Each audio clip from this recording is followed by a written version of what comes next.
Thanks, Karine. Two questions for you on Ukraine to start off with. Over the weekend, the British government confirmed it was sending tanks to Ukraine for the first time. Will the U.S. follow suit and meet Ukraine's request there? And then separately, Prime Minister Rutte in the meeting in the Oval Office a few minutes ago, very end, he alluded to potentially joining the U.S. and Germany in sending a Patriot missile system to Ukraine. Can you confirm that that was the announcement that's coming out of the meeting? We haven't gotten a readout yet. Okay, so we're going to have a readout very, very shortly. So once we have that, I will share that with all. The team will share that with all of you.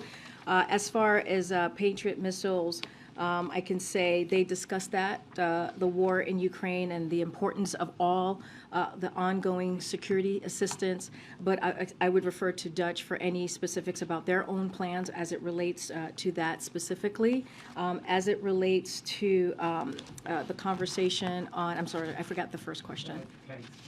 The British moving on that over the weekend. So, look, we are always very, very careful on what our, we don't like to tell our allies what they should or should not do. But as you know, we have been partners with them when it comes to Ukraine, partners with our allies, and partners with them on how we are continuing to provide assistance to Ukraine in this aggressive war that we have seen, this brutal war that we continue to see by Russia. But certainly that is not something that we will direct.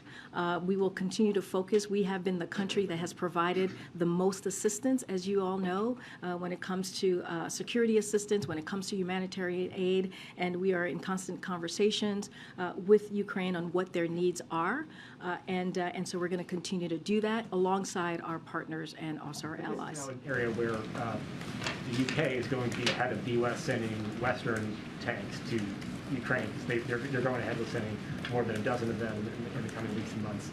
The White House still hasn't approved that. So is that in the offing now for the U.S. to sort of leapfrog ahead back into the lead in providing assistance for Ukraine? Again, look, we are in constant conversation with the Ukrainians on their assistance. We have given the most assistance than any other country. The president, when he walked into the administration, he made sure that he brought the NATO together. He brought our alliance and partners together to make sure that we had the backs of the Ukrainian people.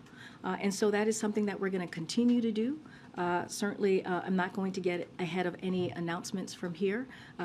But again, this is we will be with the Ukrainian people for as long as it takes for them to defend themselves, against the brutality that we are seeing from the Russian aggression. And just on a different topic,